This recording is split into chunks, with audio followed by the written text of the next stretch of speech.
Welcome to the Killer Innovation Show, the longest continuously produced podcast in history. Each week, Phil McKinney brings you the insights and strategies to amplify your creativity and innovation skills. Here's your host, Phil McKinney.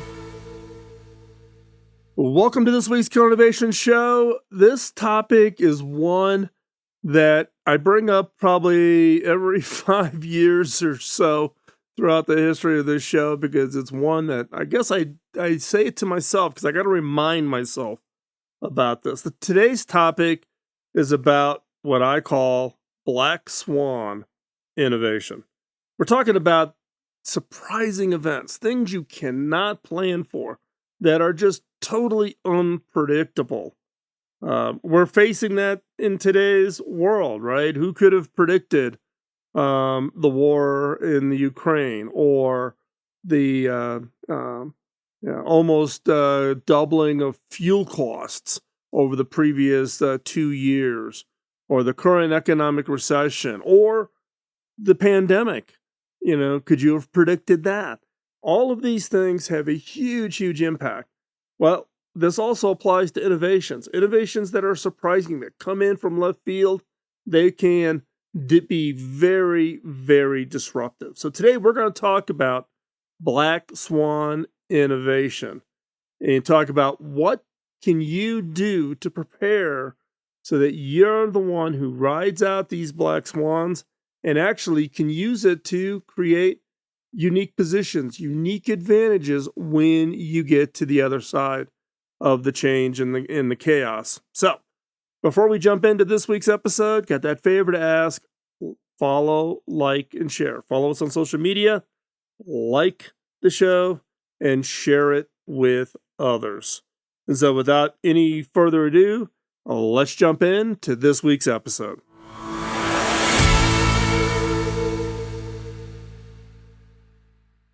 No one can predict the future, but that doesn't mean we can't prepare for it. In this podcast, we will be exploring the concept of Black Swan innovation and discuss how leaders can respond to these events when they occur. We will also look at some examples of Black Swan innovations that have had a profound impact on society. And my hope is, by understanding what a Black Swan event is and how to prepare for it, you can minimize the negative consequences of these unpredictable occurrences. So, what is a Black Swan innovation? A Black Swan innovation is an unpredictable event, innovation, idea, technology that changes the course of an industry or business. It is something that no one could have ever predicted, and it can completely overturn the status quo. The term Black Swan comes from the idea that black swans are events or occurrences that are so rare that they are almost impossible to predict. The black swan was given its name because prior to being discovered in Australia, all other swans were white. Consequently, the bird was thought of as an impossibility. Nassim Taleb popularized the term in his book, The Black Swan: The Impact of the Highly Improbable, and I would highly recommend this book. In his book, Nassim discusses the idea of black swan events and how they can have such a major impact on businesses and, in some cases, entire industries. He argues we should not focus on predicting these events, but instead focus on being prepared for them when they occur. Taleb believes we should not prioritize looking at the past and using past data and trying to make predictions, as this data may not indicate the future outcomes. Rather, it is important to focus on the present and future rather than the past. Now, hindsight is one of those things that we all fall in the trap of doing, but hindsight claims of having seen a black swan can be highly misleading because they can lead to inaccurate assessments of the likelihood, of the probability of an event. We will tell ourselves that, oh, we saw this Black Swan event. We saw it before it happened. So if I see that, or if I feel like I'm seeing that, it's going to happen again. That leads to false assumptions. For example, if someone says they saw a black swan before it happened, it's going to give that false impression. It makes us feel like that it's assurance. If A happens, B is automatically going to happen. And that is not the case. The definition of black swan is it's an occurrence that you cannot predict. So how do you prepare then for a black swan event? Now, as a leader, you should always be prepared for the unexpected. And this includes being ready for black swan events. Before a black swan event occurs, leaders should make sure that they have accurate information about the probability of a range of events happening. This information can help you make sound decisions in the face of when that black swan event's going to happen. And you should have a plan in place on how to respond when it does happen. Now, this plan should include contingencies for various potential scenarios. But by being prepared, you can minimize the negative consequences of the event. Now, there are many different types of black swan events that leaders should be prepared for. For example, natural disasters, hurricanes, tornadoes, floods, fires. A natural disaster is a catastrophic event, and it's caused by natural events such as the floods that we experienced here in Colorado, or the hurricanes that we also experienced at our house in Florida. Another black swan is financial crises. Kind of what the economy is going through today. A financial crisis is a situation where the value of financial assets collapses. It leads to liquidity crisis, it leads to recessions, it restricts your ability to raise capital. How do you plan for these financial crises? The third, political unrest. It refers to the situation in which social order is disrupted due to protest or civil unrest. And then there's technological and innovation disruptions. These disruptions occur when a new technology, a new innovation is introduced that disrupts or it replaces entirely the status quo. By being prepared for these and other types of black swan events, leaders can minimize the negative consequences that these events can have on their organizations. So let's talk about some examples of black swan innovations, black swan events. One, the printing press. Now, prior to the printing press, books were hand copied by scribes, which was a slow and expensive process. Very few people ever owned a book because it was just so expensive and took so long, and therefore the knowledge stayed with the elite, the people with money. The printing press allowed for books to be printed in large quantities, which made them more affordable and allowed for more people to have access to them. And this led to a period of rapid intellectual growth, and it helped spread knowledge throughout the world. And like a lot of black swan events, the printing press also had downstream impacts, like the establishment of libraries, the ability for people to check out a book and read it and return it and share the knowledge that books enabled. It allowed the publishing of the Bible, and therefore shifted the control of the religion from the controllers of the church to the members of the church. The ability to read the Bibles or read whatever the texts are for the religion in order to interpret themselves. Next up, electricity. Prior to the discovery of electricity, people relied on candles and other forms of light.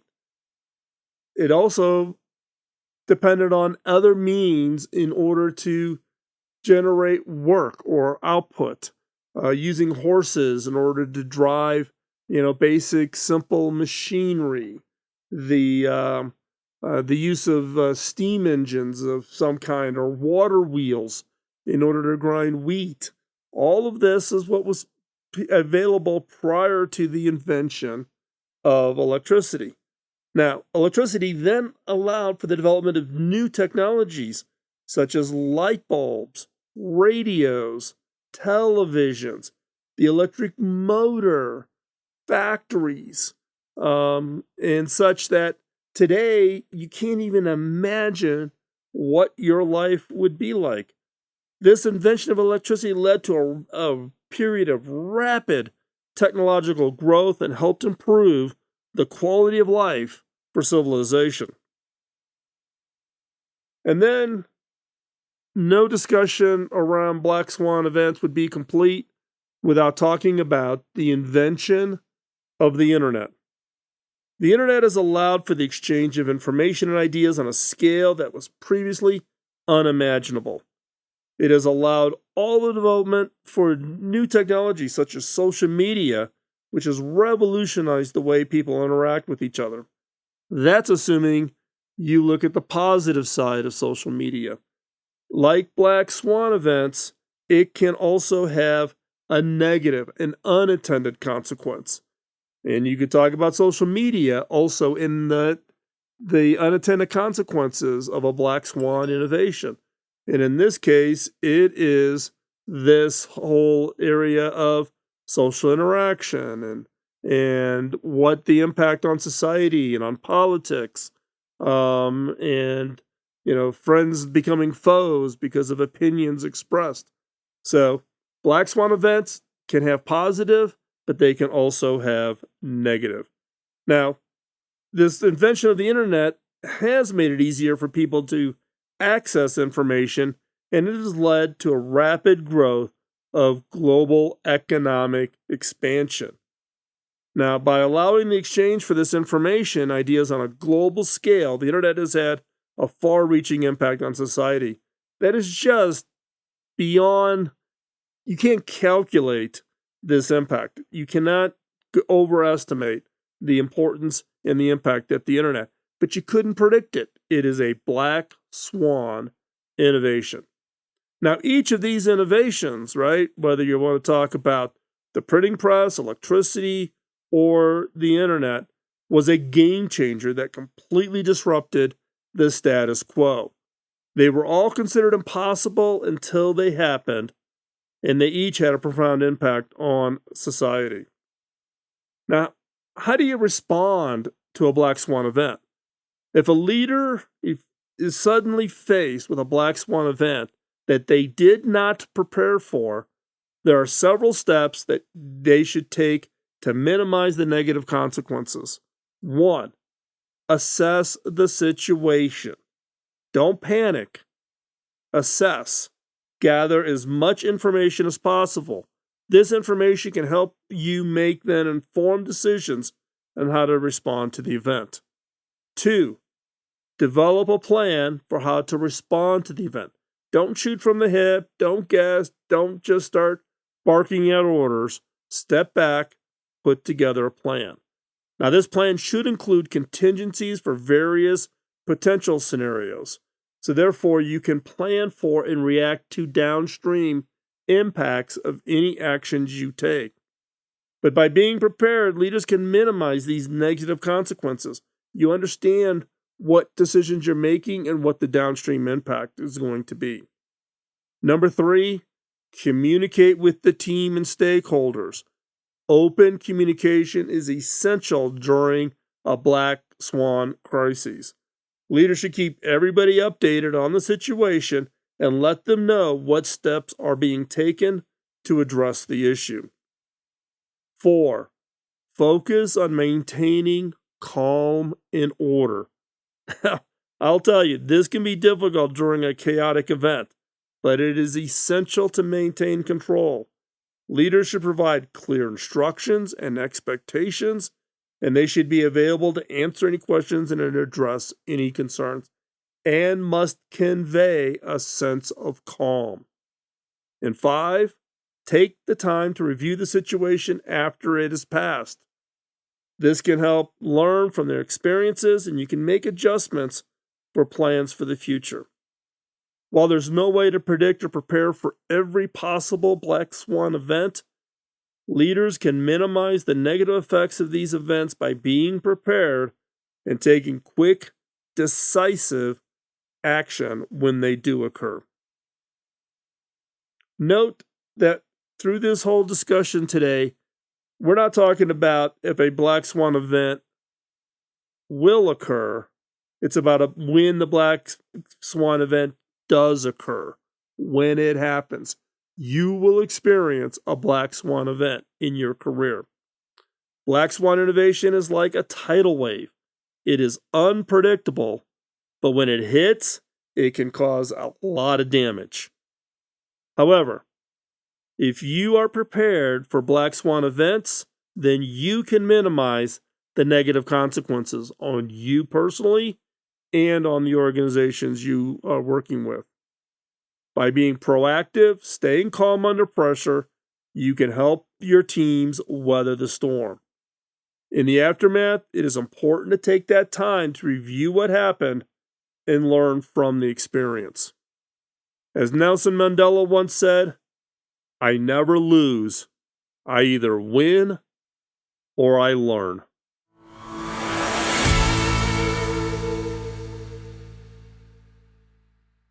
So what'd you think? Black swan innovations and black swan events are those things that you just can't predict, but I would encourage you to take the time to really think about it. You can be prepared. There's lots of change going on every day. The pace and acceleration of change says that what you plan for today will be completely different tomorrow.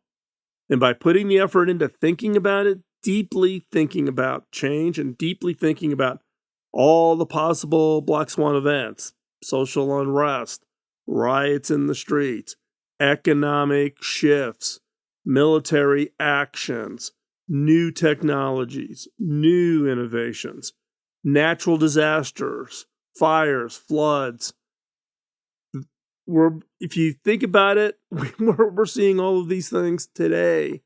My encouragement is take the time, take a step back and really think about them and think about all those scenarios and think about what would you do if one of these things happened? How would you respond?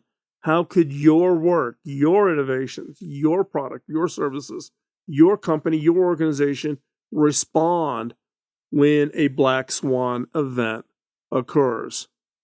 This is one of those shows that you may want to come back and listen to, twice a year or something, or play it for your teams so that you can have a discussion about what are all of the black swan events that your organization should be planning for. So, and again, like, we said at the end of that episode, it is important that when you go through a black swan event to reflect. What did you learn?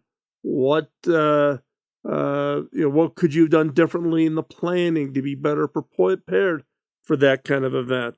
And I'm just going to quote Nelson Mandela a second time, where he said, "I never lose. I either win or I learn." So you either are successful or it's a learning opportunity. Thanks again for joining this week's show. Greatly appreciate you taking the time out of your busy schedule. Time is the most valuable asset. I don't know about you. I never have enough time to get everything done that I want to get done.